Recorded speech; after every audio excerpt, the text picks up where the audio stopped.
হাবিতা শিৱম তেওঁ লাভ কৰিছে Assam petroleum driver সংঘ বঁটা মানপত্ৰ নগদ ৭,০০০ টকা কমিটিৰ বিষয়ববীয়াসকলক এই প্ৰদান কৰিবলৈ আমি অনুৰোধ জনাইছোঁ। এয়া অসম পেট্ৰলিয়াম ড্ৰাইভাৰ সংঘ বঁটা আৰু মানপত্ৰ লাভ কৰিছে নগদ ৭,০০০ টকা উজ্জ্বল পাল, কাৰ্তিক দাস, ধৰ্মেন্দ্ৰ পাঠক, উৎপল তামুলীয়ে বঁটা প্ৰদান কৰিছে। আমি শ্ৰেষ্ঠ বিহুৱতীৰ লগতে সৰু বিহুৱতী, শ্ৰেষ্ঠ সৰু বিহুৱতী, দ্বিতীয় শ্ৰেষ্ঠ সৰু বিহুৱতী আৰু তৃতীয় শ্ৰেষ্ঠ সৰু বিহুৱতীক আমাৰ মাজত পাই অতিশয় আনন্দিত। তেখেতসকলৰ উজ্জ্বল ভৱিষ্যত সুস্বাস্থ্য আমি কামনা কৰিছোঁ। তোমালোকে নাচিবা নেকি? এটা আছে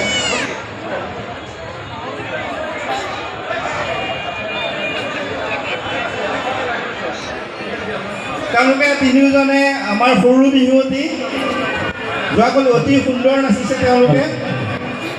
আমি তেওঁলোকক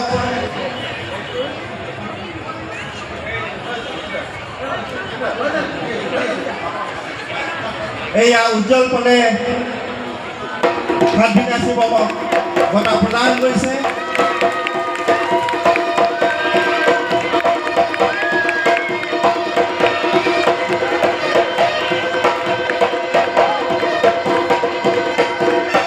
আমি তিনিগৰাকী বিহুৱতীকে এটা চাপৰত একেলগে নাচিবলৈ অনুৰোধ জনাইছোঁ। আমাৰ বহুখিনি শিল্পী আহি পাইছে। কে মোহন, আপোনালোকৰ অতি মৰমৰ দীপ্তিনা ডেকা আমাৰ মাজত আহি উপস্থিত। তেওঁলোকক ৰাইজৰ আগত অকণমান প্ৰদৰ্শন কৰিবলৈ অনুৰোধ জনাইছোঁ।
এয়া তিনিগৰাকী সৰু বিহুৱতীয়ে প্ৰদৰ্শন আগবঢ়ালে।